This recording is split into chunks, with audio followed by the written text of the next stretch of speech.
I'm moved by the assertion that there is no comparison to documents physically present in a space as compared to classified information being in electronic form on a server, and that somehow there's no comparison there. Is there a reason for that to be different in one case than the other? If there's no comparison between there's no comparison, despite your best efforts to make it the same. There's no comparison between the use of a server and someone who stole highly classified documents, refused to return them, didn't secure them safely, lied about the fact that they had been declassified, and then still refused to return them. That's a violation of federal law. I would associate myself with the remarks from the gentleman from California and as well as the gentleman from North Carolina about why we're here. I remember we've had a whole lot of conversation about the facts, or at least the perceived facts or alleged facts about what has occurred or what exists in Mar-a-Lago, what doesn't. But remember, we're still dealing with a 50% or something redacted document, affidavit.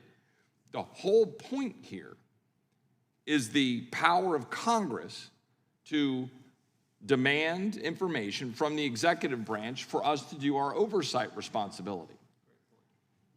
That's why we're here.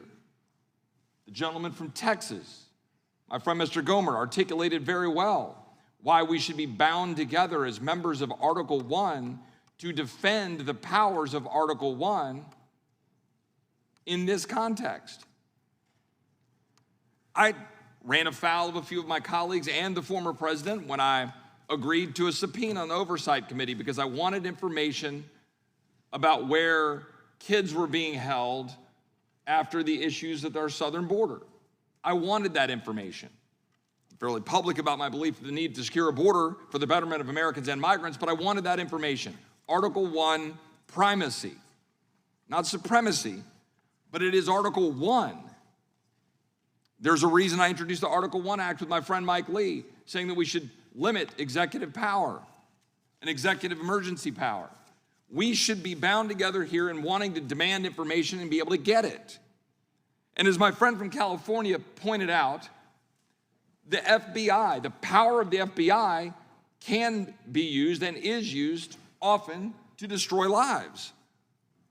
We will talk in a minute about a different issue about Scott Smith from Loudoun County, who was kind of exhibit one, or certainly one of several exhibits in the now fairly infamous letter from the National School Board Association in direct coordination with the White House, which led directly to the Attorney General of the United States issuing a memorandum that is still in effect, and under which we know from whistleblowers American citizens have been tagged as domestic terrorists. That is the power of your Federal Bureau of Investigation under the Democrat Attorney General of the United States. And you're running cover. And you're running cover for them. And we're sitting here right now simply wanting to see the entirety of an affidavit so that we can do our oversight duty, our job.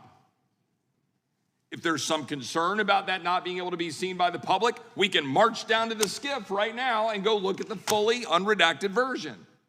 What in the hell are my colleagues afraid of in seeing the full unredacted version? SCIF will leak it. The American people right now are tired of seeing the power of government being used against them. When we say we want to see changes at the FBI or rhetoric like defund or break up the FBI, as my colleague from North Carolina said about breaking it into 94 pieces, as a former federal prosecutor in a United States Attorney's Office, I absolutely respect the many men and women I worked with going after bad guys. Something I wish my Democratic colleagues would more often like to do, by the way. But the power centralized in the FBI under the Attorney General of the United States being used to target American citizens is something that the People's House Judiciary Committee should be keenly concerned on a bipartisan basis to try to protect. And again, I want to bring this back to the simple point. This is a request of information of the executive branch from a member of Congress elected by 750,000 American citizens in Arizona to say, I'd like to see the entire affidavit. And my colleagues on the other side of the aisle are against transparency. Against transparency. They like to use slogans, people over politics. Well, why don't we put people over politics and actually use the power of Congress to seek the truth? I yield back.